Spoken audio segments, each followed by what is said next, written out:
ప్రధన్య. నేను ఇప్పుడు పాడబోయే పాట చిత్రం భళారే విచిత్రం.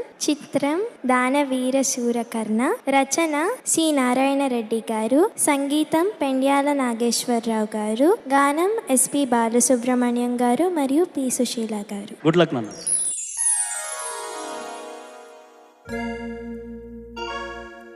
చిత్రం ఓయ్ భళారే విచిత్రం. చిత్రం అయ్యారే విచిత్రం. ఈ రాజనగరుకు రాజును రప్పించుటే విచిత్రం. పిలువకనే ప్రియ విభుడే విచేయుటే విచిత్రం. చిత్రం అయ్యారే విచిత్రం.